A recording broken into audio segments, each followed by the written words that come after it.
Em 90 segundos tu não faz nem um miojo, mas eu te ensino as matérias que tu tem até nojo. Então senta aí e começa a quebrar ATP pra ter energia, pra tua mente processar e entender que a probabilidade de você ir bem no Enem tá ligada direto aos meus raps também. Então começa com humanas, só sei que nada sei, mas sei que saí da vida e pra história eu entrei. Se o clima esquenta e tua caneta falhou, fica tranquilo, a esfera dela dilatou com calor. Eu sou flúor com oxigênio, dá pra completar, evoluir melhor que o Darwin poderia imaginar se tinha uma pedra no caminho. Pode crer que eu já chutei absoluto no rap. Eu nasci pra ser rei, criei uma sociedade aos modelos de Durkheim. O mecanismo dela própria é que diz pra onde vai minha inspiração. Thomas Edison dizia: é 1% e o restante o trabalho que fazia. Então senta o rabo aí que eu vou te ensinar. Sometimes rap is the best way to learn, rapá. Eu não compreendo, pero não puedo hacer. É só estudar e ouvir as dicas que eu dou pra você. Confere suas respostas e faz tudo com calma. Manda bem na redação, faz no fundo da alma. Esse é o tópico frasal, ainda tem argumentação e a resposta pra você eu deixei na conclusão. Se tá nervoso, se acalma pra mandar bem.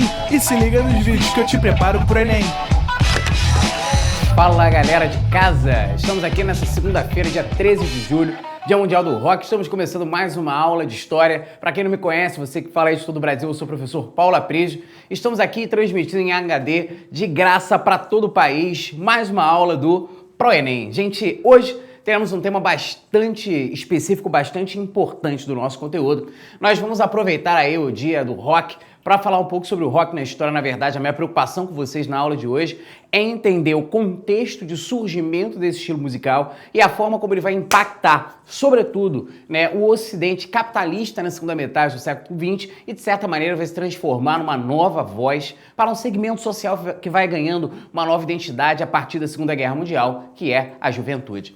Quando a gente fala de rock and roll, eu gosto muito de apresentar para vocês algum tipo de conceito, algum tipo de definição que marque esse estilo. Olha só, a expressão que literalmente significa balançar e rolar fazia parte da gíria dos negros norte-americanos desde as primeiras décadas do século XX para referir-se ao ato sexual. Assim, ele já aparecia em várias letras de blues e R&B como God Rockin' Tonight, de 1947, de Roy Brown, antes de ser adotada como nome de novo estilo musical que surgiu nos anos 50, com Billy Harley e Elvis Presley, consistia basicamente na fusão desses ritmos negros com a branquela música do country. É interessante pensar que o rock, assim como outros estilos, ele vai ter uma origem, um nome, uma origem etimológica ligada às gírias de grupos, normalmente, excluídos da sociedade, como as populações negras norte-americanas. É interessante a gente pensar que o rock, o hip hop, o próprio rap são gêneros musicais que surgem da fusão de influências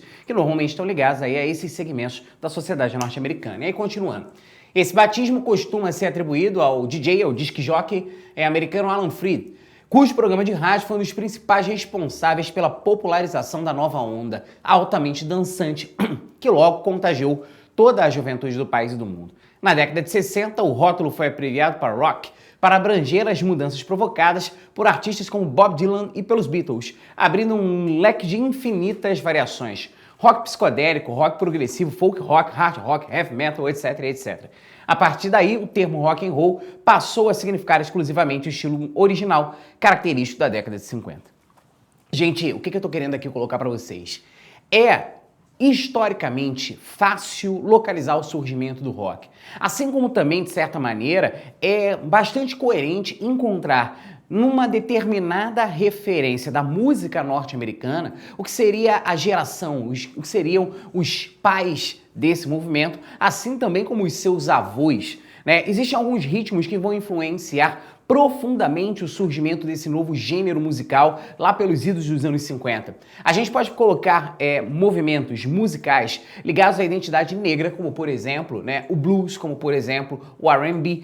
Podemos colocar aí movimentos mais ligados a populações de marca mais branca, de passado WASP ou VASP, de branco, anglo-saxão e protestante, como por exemplo o country, de certa maneira até mesmo o folk. O importante é perceber que o rock, de certa maneira, ele surge pela fusão de inúmeros ritmos inclusive que se constituem já enquanto ancestrais para a cultura norte-americana e que nos anos 50 eles vão estar representando uma determinada geração. Paulo, que geração é essa? Gente, uma geração que vai se identificar com uma nova perspectiva de juventude.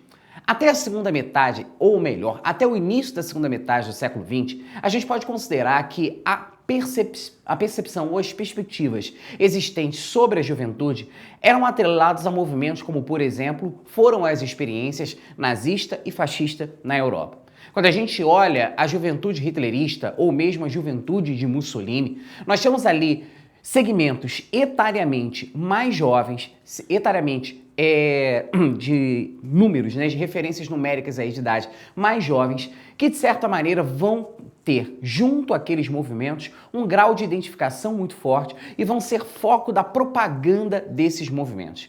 A gente pode colocar que até a década de 40, a sensação ou os movimentos gerados em torno da juventude tinham esta perspectiva. A partir dos anos 50, o cenário muda sensivelmente, principalmente quando a gente olha a sociedade norte-americana. Quando a gente olha para a sociedade norte-americana, a perspectiva em torno da juventude, ela começa a apresentar uma nova, digamos, compreensão. E essa nova compreensão, ela sai do campo da manobra para o campo da contestação. Ela sai do campo da aceitação para o campo da construção. Ela sai do campo da propaganda atuando em torno da sedução daqueles jovens em torno de um projeto para a propaganda adquirindo o discurso desses jovens para a construção de novos projetos. É interessante a gente perceber que os anos 50 são anos de efusivo consumo, sobretudo na sociedade norte-americana nesse pós-guerra. Um consumo que se baseava principalmente pelo furor e crescimento industrial e, claro, pela certeza da conquista, da proeminência do mundo capitalista que havia sido encontrado pela população norte-americana, ou melhor, pelo governo norte-americano como um todo. É interessante, turma, que a gente perceba que é nesse cenário de contestações e de proposições que a juventude vai encontrando uma nova perspectiva e um novo lugar para se colocar no mundo. Não mais como uma massa de manobra, não mais como um setor de sustentação de projetos muitas vezes autoritários, mas sim com propostas próprias de entendimento de realidade e com propostas próprias de entendimento estético e artístico. É nesse cenário que vão surgir ícones, como por exemplo o filme Juventude Transviada, né? Que vai ser estrelado aí pelo famoso James Dean, né? Esse filme, galera, ele acaba sendo um ícone para a gente entender a nova perspectiva que é criada em torno da juventude. Olha a sinopse dele. Dean Stark é um encrenqueiro que fez os pais se mudarem de uma cidade para outra até se fixarem em Los Angeles, que é preso de madrugada por embriaguez e desordem. Ou seja, né, o jovem interpretado pelo James Dean, né, o Dean Stark, ele era um encrenqueiro, era um rebelde sem causa, como o título do filme até chega a sugerir. Pois bem, no distrito policial está Judy, uma jovem que está revoltada com o pai que a chamou de vagabunda imunda por ter se maquiado. Lá está também um rapaz, o John Crawford, mais conhecido como Platão, que atirou em alguns cães. Um compreensivo policial entende que Tim recebe em casa apenas um amor superficial dos seus pais e que Jim nunca aceitou que seu pai seja totalmente submisso à sua mãe. Enquanto Jim espera na delegacia pelos pais que tiveram de cancelar um compromisso social para tirá-lo da prisão, ele tem um rápido contato com Judy e Platão. Após ser libertado, parecia que tudo estava resolvido, mas ao tentar fazer amizade na manhã seguinte com a jovem vizinha, a própria Judy, cria um desentendimento com Buzz, que namora Judy e é o líder de uma gangue do colégio. Esta rivalidade vai gerar algumas situações com trágicas consequências. Gente, juventude transviada ou os rebeldes sem causa é um novo segmento da sociedade do Ocidente capitalista que sai de uma ressaca de um conflito, que teve um exagerado número de mortes. A gente trabalha aí com cerca de 40 milhões envolvidos diretamente com o conflito. Sai de uma sociedade que teve a proposta de regimes autoritários e a falência desses regimes autoritários e penetra numa sociedade onde há um grande estímulo ao consumo, a saciedade de todos os seus estigmas internos, de todos os seus problemas internos, a partir da compra de determinado tipo e modelo de produtos e que, de certa maneira, se coloca em questão. Ora, as gerações anteriores à minha tiveram uma proposta de mundo, tiveram o seu lugar no mundo. O que a minha geração vai trazer de proposição? Muitas vezes, em meio a essa sociedade conservadora que colocava lugares pré-determinados para essa juventude, as personagens elas são vistas como rebeldes sem causa.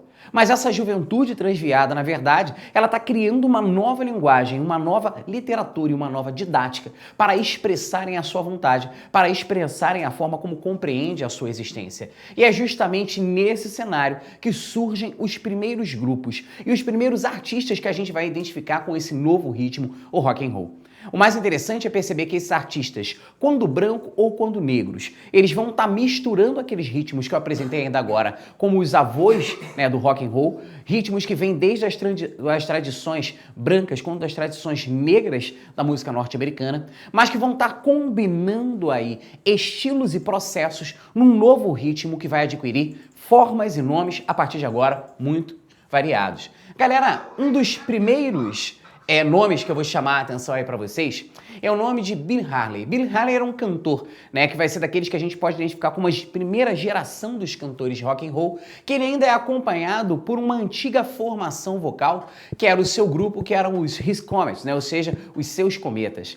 É interessante perceber como ritmos, né, e estilos que deram origem ao rock and roll ainda são perceptíveis, nesse tipo de referência. E o que a gente vai ver agora é uma série, uma colagem aí de imagens dos anos 50, tendo aí um dos principais sucessos de Billy Harley sendo executados.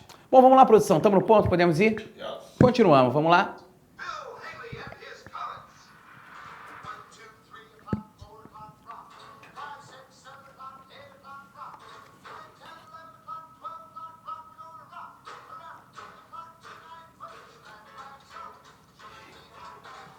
Gente, é interessante que vocês acompanhem aí no vídeo, né, essa colagem de cena dos anos 50 e do próprio Billy Haley, que a gente está num momento em que essa música, que é uma música que vem dos bailes e dos salões e que se apresenta de maneira bastante dançante, ela vai inspirar sobretudo a juventude.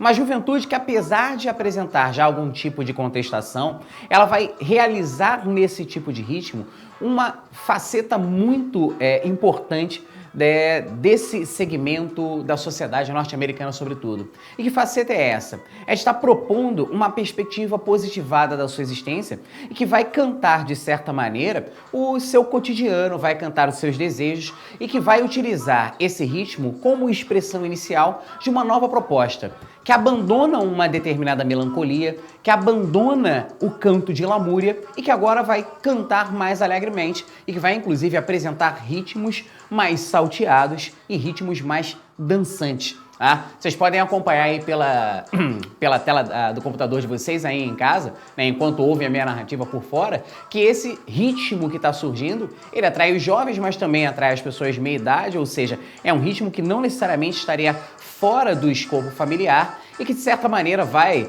balançar muitos bailes e muitos festejos nos Estados Unidos aí, nesses meados de anos 50. Só que Billy Harley não seria o único nome que nós teríamos desse movimento. É claro que ele vai ser um dos ícones ligado às imagens dos artistas brancos, mas outros artistas, sobretudo negros, também marcariam esse processo. Produção, passando aí. A gente pode apresentar aqui, ainda na gama dos artistas brancos, né? Nomes como, por exemplo, Jerry Lee Lewis. E aí, indo para os artistas negros, ícones, né? Na verdade, verdadeiros mitos da música norte-americana, como, por exemplo, Chuck Berry. Né? Chuck Berry, ao lado de outros nomes que eu vou apresentar na sequência, é um dos principais para a gente falar dessa primeira geração do rock, principalmente por causa da questão da sua identidade étnica, da sua identidade racial. Chuck Berry, ele é um artista negro que vem sendo o preconceito, que é enraizado e, de certa maneira, legalizado na sociedade norte-americana pelos códigos negros, pelas médias das regras dos separados mais iguais. O Chuck Berry, ele vai, com toda a sua destreza musical, apresentar uma leitura própria do que seria esse novo ritmo dançante e, de certa maneira, empolgante da sociedade norte-americana. E aí, nós temos, ao lado de nomes como, por exemplo, Little Richard, a criação de um estilo que certamente seria para alguns, para os mais conservadores, ultrajante, e para os mais jovens, seria um canal para nova perspectiva, para nova representação dos seus anseios. Aí nós temos aqui um dos maiores ícones e sucessos daquele período, que é uma música que vocês já devem ter ouvido em algum tipo de casamento, festa de 15 anos, ou até mesmo naquele chá à tarde com a sua avó ou com a sua tia, que é a música Tutti Frutti.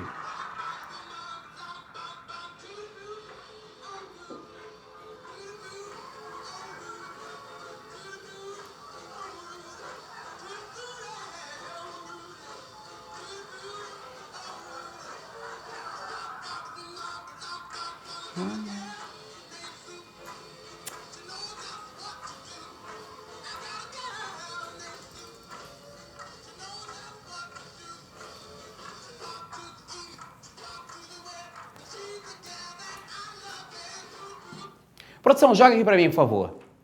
A galera tá de casa perguntando assim, pô, professor, como é que esse assunto pode cair na prova? Galera, você que tá chegando agora, você que não conhece muito bem o modo como nós trabalhamos aqui no ProEnem, a gente tá sempre querendo trazer para vocês ferramentas para alargarem o seu repertório na hora de realizar a prova. Bom, como é característica da prova do Enem, ele não vai pedir para vocês, não vai exigir de vocês uma resposta unicamente conteudista às diretrizes que são colocadas no programa do Exame Nacional do Ensino Médio. Então, como é que pode aparecer uma questão sobre isso? Pode aparecer uma questão, por exemplo, relacionada às mudanças da perspectiva da juventude, tendo o rock como um dos canais de sua manifestação a partir dos anos 50.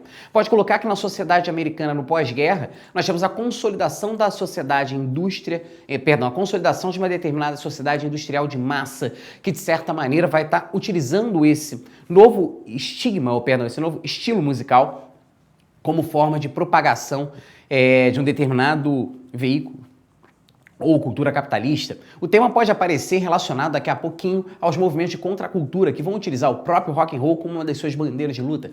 Então você que está aí em casa pensando como é que isso pode aparecer na prova, diversas são as abordagens que podem cobrar esses conteúdos, assim como já apareceram. Tranquilo? Produção, temos mais algum tipo de pergunta? A Caroline está perguntando se o rock influenciou nas diretas já. Olha, a gente tem... eu vou conversar mais à frente com vocês em outras aulas, quando a gente estiver falando das reverberações desse estilo musical no Brasil, mas sem sombra de dúvidas nós podemos ver uma ligação entre esse estilo musical e o rock que existe no Brasil nos anos 80, que é conhecido como o rock 80.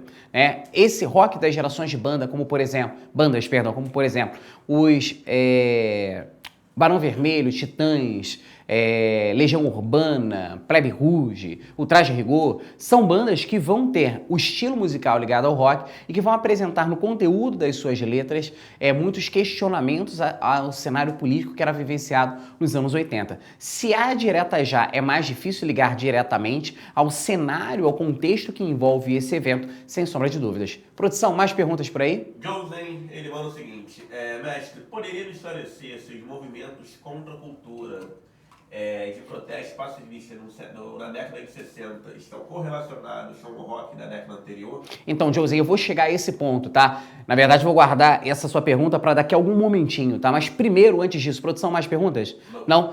Josen, daqui a pouco eu te respondo, hein? Vai guardando essa dúvida aí. Antes da gente chegar aos anos aos anos 60, eu preciso, tá? É indispensável falar da primeira figura, o primeiro grande ícone ligado à cultura rock.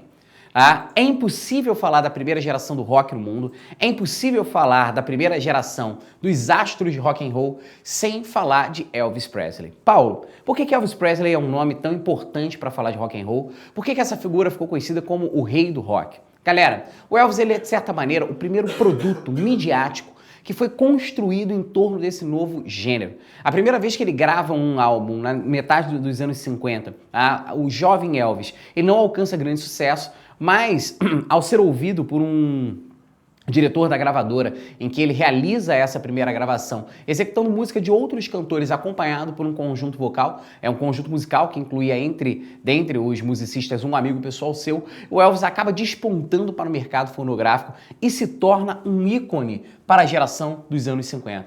Muita gente me pergunta assim, pô Paulo, o que Elvis tinha de diferente? Bom, primeiro, o Elvis ele vai chocar a sociedade norte-americana com uma nova perspectiva de apresentação artística.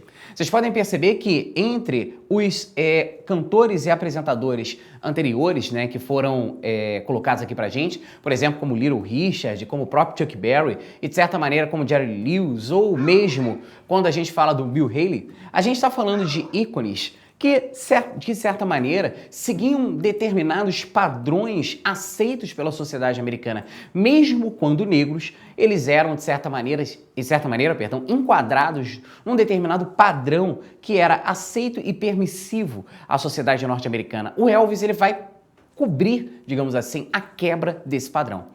Paulo, por que o Elvis provoca isso? Primeiro, ele vai apresentar uma nova forma de interpretação das suas músicas, não na forma como Elvis cantava somente, mas principalmente pela forma como ele se apresentava, a forma como ele dançava.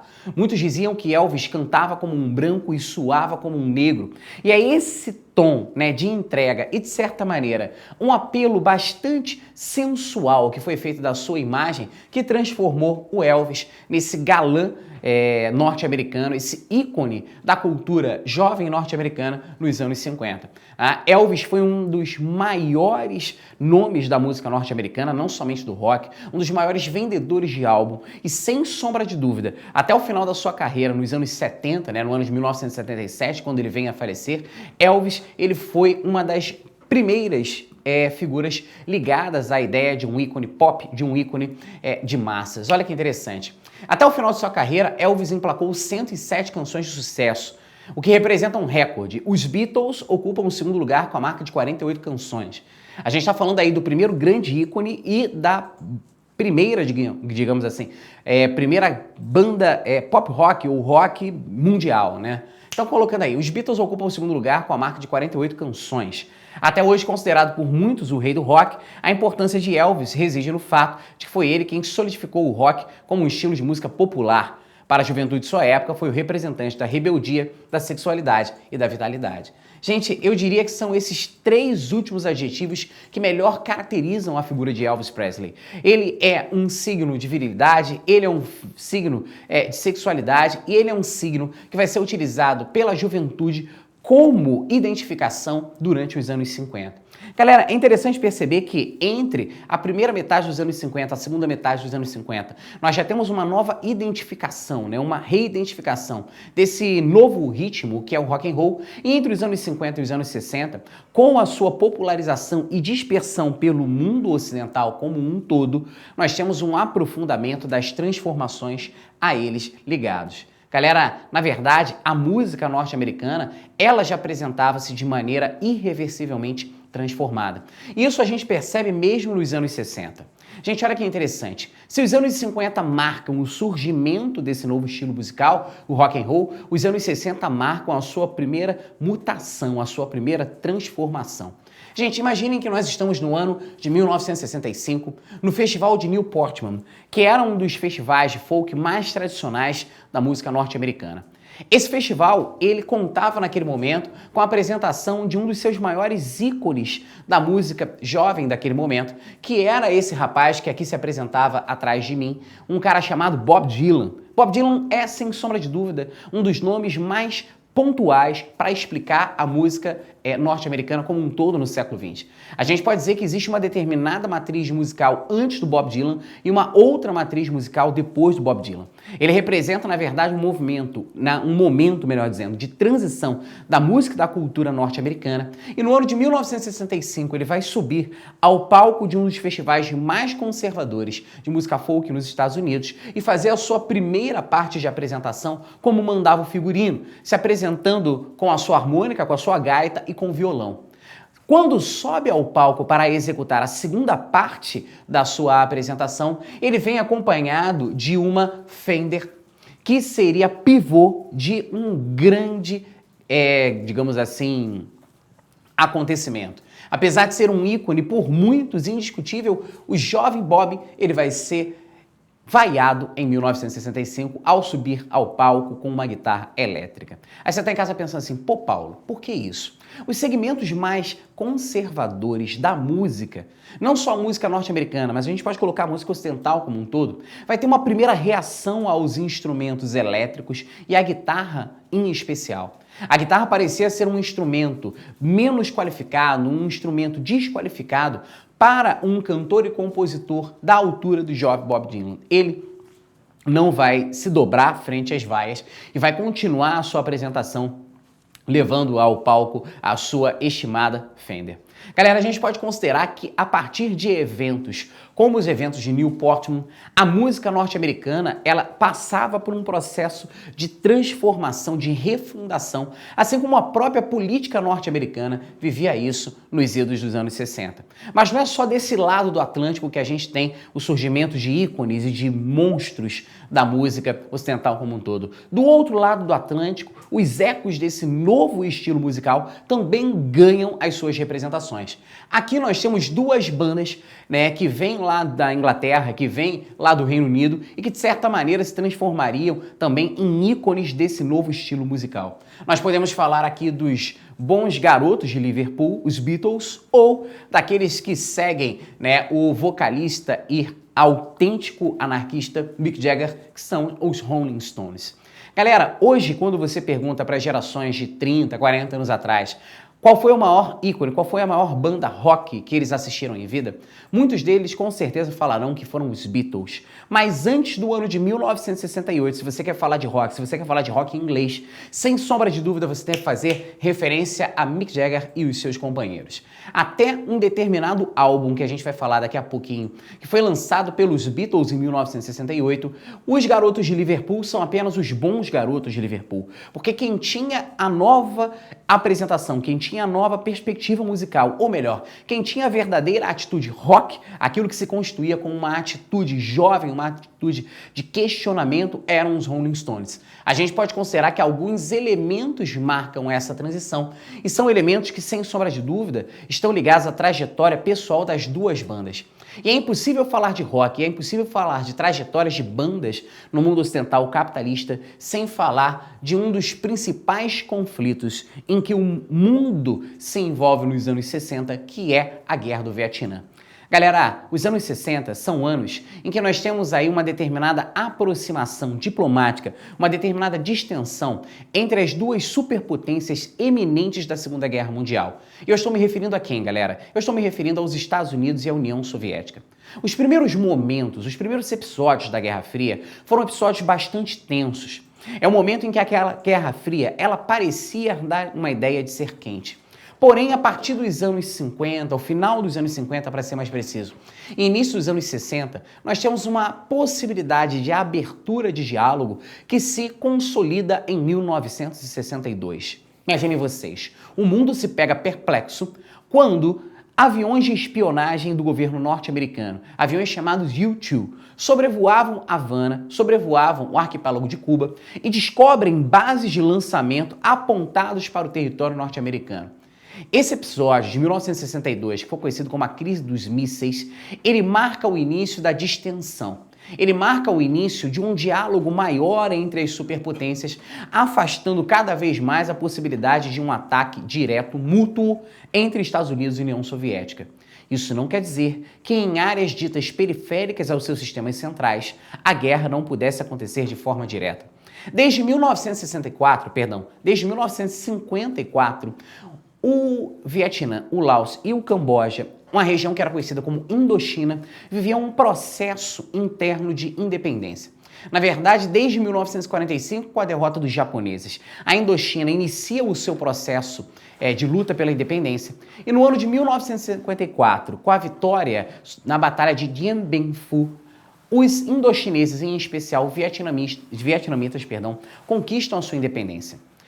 O Vietnã ele vai se dividir em duas perspectivas ideológicas. O Vietnã do Norte, com capital em Saigon, em Hanoi, que seguia a ideologia socialista, e o Vietnã do Sul, com capital em Saigon, que seguia a identidade, ou melhor, a ideologia capitalista. A partir de 1967, nós temos uma maior penetração, uma maior participação dos norte-americanos nesse conflito, o que dá origem à Guerra do Vietnã como nós a conhecemos. Gente, as imagens que vêm da Guerra do Vietnã jamais virão de qualquer outro conflito para nós. Por quê? Essa guerra que está sendo representada por esse slide aqui atrás de mim era uma guerra diferente de todas as outras que o mundo já assistiu. Por quê? É a primeira guerra coberta por jornalismo 24 horas por dia. É a primeira guerra televisionada. Então as imagens que chegam do conflito muitas vezes não passavam por filtros. Imagens como, por exemplo, o ataque que foi feito com bombas incendiárias de napalm a um pequeno vilarejo, tá, que era habitado por essa menina que teve mais de 80% do seu corpo queimado, né, a jovem Kim, que inclusive foi operada por um cirurgião plástico brasileiro, Ivo Pitangui. São imagens de uma juventude que era levada para um conflito na Ásia, do outro lado do mundo, deixando para trás sua casa, seus amores, seus amigos, sua escola e enfrentando um verdadeiro inferno, né? A guerra para essa juventude parecia ser um verdadeiro inferno. E é justamente nesse cenário em que o rock ele se transforma e mostra-se mais uma vez mutagênico e apresentaria a perspectiva de uma cultura contrária àquela previamente estabelecida. São os anos do Flower Power, são os anos de um movimento que ficaria conhecido como movimento hippie. Muitas vezes o movimento hippie ele é confundido como um movimento pacifista apenas. Muitas vezes o movimento hippie é colocado como um movimento de alienados. Outras vezes o movimento hippie é colocado como um movimento místico. Paulo, como é que você caracterizaria o movimento hippie? Eu o definiria como um movimento de contracultura. Nenhum adjetivo vai ser suficiente para definir esse movimento melhor do que o de contracultura. O movimento hippie é um movimento de uma juventude que olha para o seu próprio país, digamos para os Estados Unidos, e vê ali uma sociedade conservadora. Olha para o outro lado do mundo e para a proposta socialista, encontra lá também uma proposta, de certa maneira, conservadora, muitas vezes burocrática. E ele procura construir uma perspectiva própria de mundo, uma perspectiva própria de existência, colocando-se contra a cultura predominante. A gente está falando aí, sobretudo, da costa pacífica norte-americana, tá? Em regiões como São Francisco, na Califórnia, em que grupos vão passar a viver coletivamente, vão abrir mão das relações baseadas no consumo para relações de troca, relações de cooperação e relações que vão se desmaterializar, atraindo para a perspectiva em torno, ou melhor, atraindo atenção para em torno de cidades como São Francisco e criando lá novas perspectivas de uma sociedade. É interessante perceber que a gente tem nesse momento várias tendências e várias propostas que vão constituir esse movimento. Produção, temos perguntas? Não? Bom, galera, continuando. Existe uma música que ela é interpretada por um camarada chamado Scott McKenzie, que eu gosto muito, que é uma música chamada São Francisco, que vocês vão acompanhar aí ao fundo enquanto eu faço uma espécie de tradução simultânea com vocês. Bom, a música, ela quer alertar ao seu ouvinte os perigos de ir a São Francisco. E aí ele fala, né, se você estiver indo para São Francisco, certifique-se de usar algumas flores em seu cabelo. Se você estiver indo para São Francisco, você vai conhecer algumas pessoas gentis lá. Para quem vem de São Francisco, verão será um amor lá dentro. Nas ruas de São Francisco, pessoas gentis com flores em seus cabelos. Por toda a nação com uma vibração estranha, pessoas em movimento. Há toda uma geração com uma nova explicação, pessoas em movimento, as pessoas em movimento. Para quem vem de São Francisco, certifique-se de usar algumas flores em seu cabelo. Se você vier para São Francisco, você verá um amor lá dentro. Gente, o que está acontecendo nesse momento em São Francisco? O que está acontecendo nesse momento nas ruas de cidades norte-americanas? Nós temos toda uma juventude que assume um comportamento de identidade próprio. Um comportamento que a partir de então vai ser identificado como um comportamento jovem. E que comportamento é esse, Paulo? Primeiro, é um comportamento que vai abrir mão das pré-condições colocadas por uma sociedade norte-americana no caso. Vai abrir mão dos signos de identidade, por exemplo, masculino e feminino. Vai viver a revolução sexual interna que é proporcionada, sobretudo, por uma politização das mulheres e por determinados ganhos em sua autonomia, como, por exemplo, a questão da gravidez, que passa a ser controlável a partir da ingestão da pílula anticoncepcional. Algumas frases se tornam, digamos assim, marcas desse período, como, por exemplo, a frase paz e amor, frases como faça amor, não faça guerra, frases como sexo, drogas e rock and roll. Vamos tentar analisar esse conjunto de expressões. Quando a gente fala em paz e amor, paz é a antítese da guerra. E a guerra, para aquele segmento, era um conflito em especial, um conflito específico, a Guerra do Vietnã. Quando a gente fala da paz, é a paz por ideal, é a paz por ideologia. Quando a gente fala de faça amor, não faça guerra, fazer o amor aí é um ato revolucionário. O ato sexual, quando libertário, quando não é lastreado por áreas de conservação, ele é um ato revolucionário. Não fazer a guerra seria uma outra face desse mesmo ato.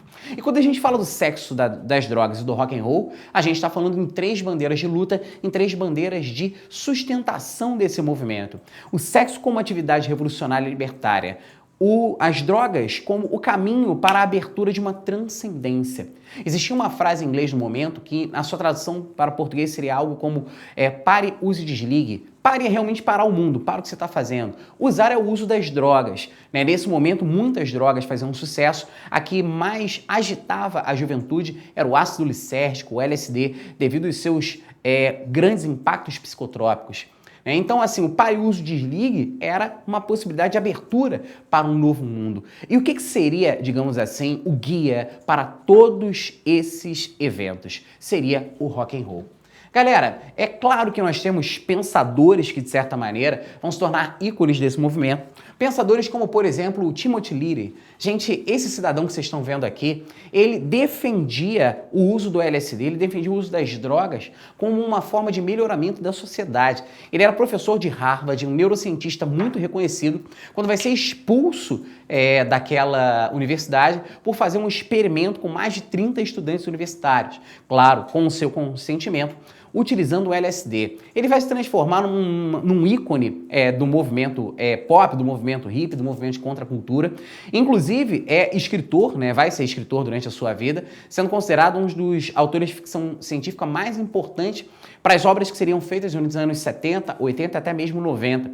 Ele é um dos homens que teve os seus restos mortais, né, as suas cinzas espalhadas juntos com, por exemplo, um dos autores do texto base do Star Wars no espaço. Além de Timothy Leary, trazendo aí a perspectiva, digamos, do uso das drogas como forma de melhoramento humano, nós temos outros nomes, como por exemplo o de Jack Kerouac, autor do On the Road, né, que se tornaria aí um dos ícones de uma chamada cultura beat, ou os beatniks, que falava sobre a ideia de abandonar tudo, pegar uma mochila, pôr nas costas e ir embora, buscar outros caminhos no mundo. Galera, desses momentos todos, um ano, sem sombra de dúvida, ele seria muito marcante. E esse ano é o ano de 1968. O ano de 1968 é um daqueles anos que parecem nunca terem terminado. E aí você me pergunta, pô, Paulo, por que isso? 1968 é um ano de divisão de águas na história e na carreira dos Beatles. Para os Beatles maníacos não é nenhuma novidade que seja o ano do lançamento do álbum branco.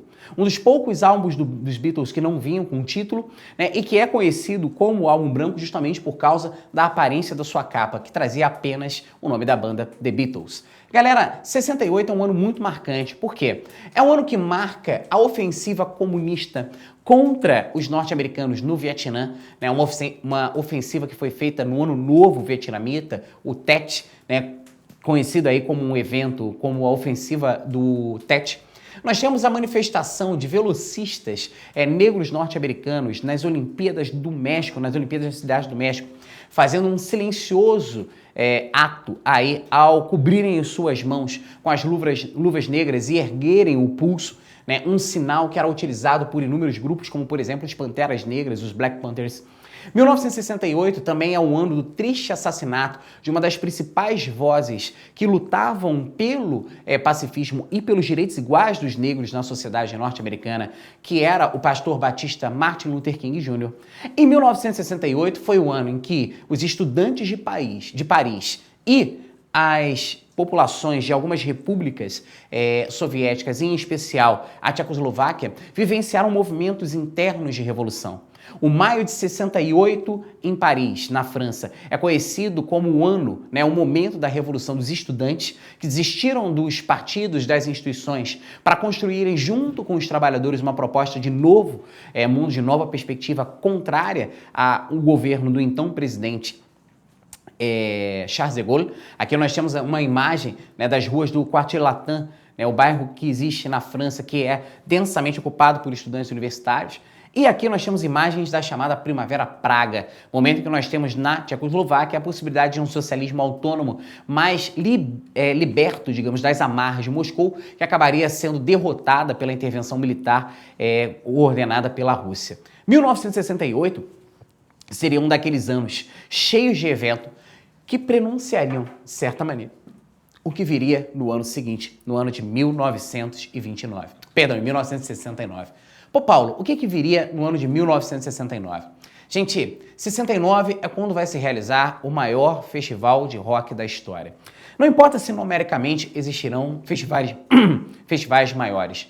Não importa se numericamente existirão festivais mais organizados ou até mesmo com um maior número de participantes presentes ou pagantes. O Festival de Woodstock, tá, que vai ser realizado na região, né, no sítio de White Lake, em Nova York, vai ser, sem sombra de dúvida, um festival para marcar a era de todos os festivais.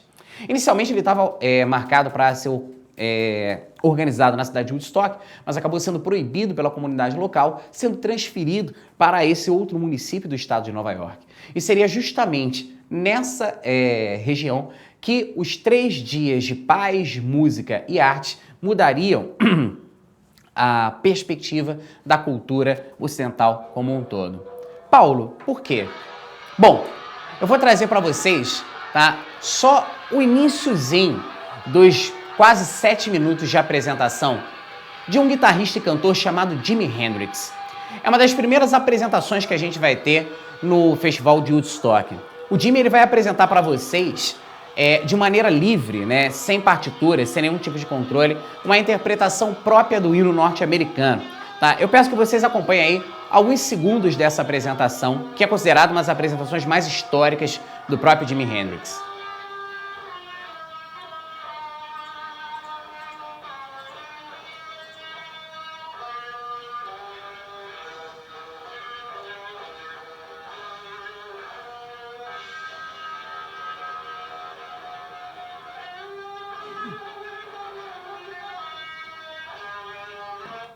Você deve estar em casa aí perguntando-se, pô, Paulo, por que essa apresentação é tão importante? Por que esse festival é tão significativo? Galera, quando a gente fala de contracultura, é muito importante que a gente fale sobre a forma como o próprio sistema ele pode se apropriar de determinados eventos. O Festival de Woodstock era um festival pago, mas a notícia da sua realização foi tão grande que milhares de jovens se deslocaram até o sítio em que ele estava sendo realizado, independente de terem ingressos ou não. A organização, ao ver que o número de espectadores que aguardavam do lado de fora dos portões era tão imensamente maior do que o número de pagantes que se dirigiam para lá, que resolveram abrir os portões. E durante 3 dias, uma experiência transcendental de música, de arte e de contracultura foi vivenciada de maneira coletiva. O festival em si ele pode ter sido considerado por alguns um sucesso sem número e por outros um grande fiasco. Nós temos apresentações memoráveis como aquela do Jimi Hendrix, que eu apresentava, que eu trouxe um trechinho para vocês, em que ele vai tocar durante quase 7 minutos uma interpretação, né, completamente subjetiva do hino norte-americano, abrindo o festival. Nós vamos ter apresentações de vários ícones da música daquele momento, né, ícones que se apresentaram nos horários marcados, ícones que desmarcaram as suas apresentações, nomes como, por exemplo, a de Janis Joplin, que na verdade faz com Jimi Hendrix uma das principais dobradinhas do rock desse momento, né? São 2 vidas que acabaram sendo tomadas de nós de maneira muito breve por causa, né, do uso aí exagerado de entorpecentes que marca bastante essa geração.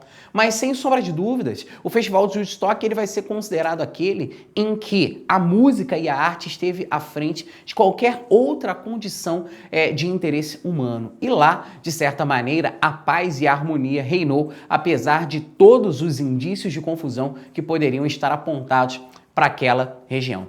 Gente, eu quero mostrar para vocês agora só um pequeno trechinho de um cantor chamado Joe Cocker, que vai estar interpretando uma canção que ficou eternizada pelos Beatles, que, de certa maneira, é um dos vídeos, uma das gravações mais famosas de Woodstock.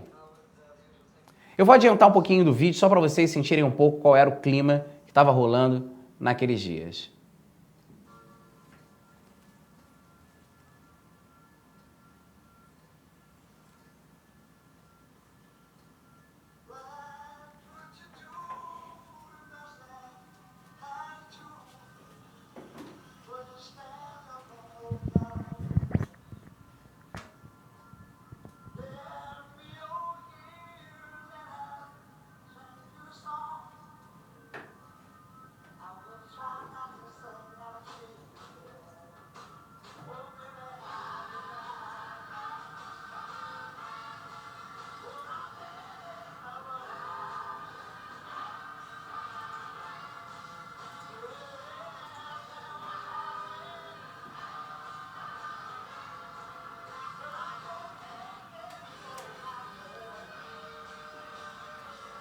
Vamos lá, produção, voltando aqui.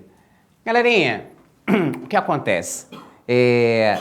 Esse clima de festividade que envolvia, claro, os anos de 69, etc, etc, etc, eles também são acompanhados por alguns problemas, tá? Pô, Paulo, que tipos de problemas seriam esses? É claro que nós vamos ter uma determinada reação da sociedade americana a toda aquela libertação, a toda aquela liberalização. Mas, de certa maneira, podemos dizer que essa reação ela não viria devagar, na verdade ela viria bastante rápido. Os anos 70 e 80, sobretudo, eles são anos em que a gente tem uma determinada resposta conservadora a tudo que foi proposto pelos anos 60, mas as imagens que ficam desses anos, melhor dizendo, são as propostas de uma juventude que, de certa maneira, reconstruiu uma proposta de futuro, são as propostas de uma juventude que deseja redesenhar um novo amanhã. Se ela vai conseguir ou não, enfim, isso são coisas que vocês vão decidir, que vocês vão discutir em casa. Galera, esse casal é com quem eu vou encerrar a aula de hoje. Imagina que vai ser essa foto escolhida para ser a foto da capa do álbum, né, das canções gravadas em Woodstock, e mesmo 40 anos depois, quase 50 completará agora em 2019, esse casal ele continua junto, né, mostrando aí que o amor ele tem alcances infindáveis dependendo da forma como é vivido. Bom, galera, o rock hoje, ele venceu a expressão jovem, ele, sem sombra de dúvida, não é mais ligado a um único estilo musical, até porque os garotos dos anos 60 hoje já são vovôs, e alguns deles ainda continuam a toda, como por exemplo os Rolling Stones.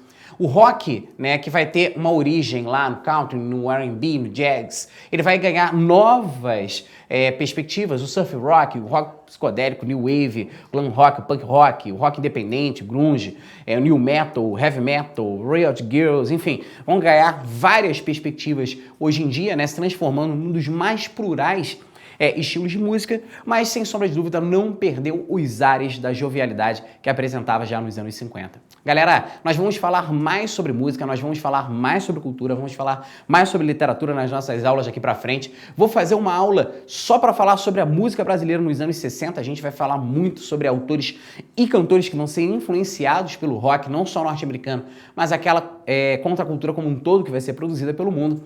Eu vou deixar um grande abraço para vocês, perguntar, produção, perguntas? Perguntas não, mas temos aqui, ó, a galera gostou muito da aula, Paula. Beleza. Paula mandou aqui, momento top no ProEnem, Renan, muito interessante. Diego Viúg também tá assistindo de casa. Olha, eu já vi que ele mandou um print aqui com a minha boquinha, né? Diego, saudade, meu amigo, a gente vai se ver mais, tá? Vamos aproximar essas boquinhas. Guilherme Passos, Caroline Paz, Gabriela, André e, Fabrício... Bom, galera, então olha só, um beijo pra quem é de beijo, um abraço pra quem é de abraço, um beijo e um abraço. Uma montagem aqui sua, da capa do Beatles. Que isso, gente, que isso, gostei, maneiro, vou até pegar, valeu, Letícia. Galera, olha, um grande beijo pra vocês, a gente só se encontra agora daqui a 15 dias, tá? A gente vai ter aí um breve recesso comigo, vocês vão continuar tendo aula aí, mas a gente volta em agosto, eu e Lelê, a gente tá preparando algumas novidades pra vocês. Olha, pessoal, uma ótima semana, um grande mês de julho, não se esqueçam, ó, não vai se perder por aí. Tchau!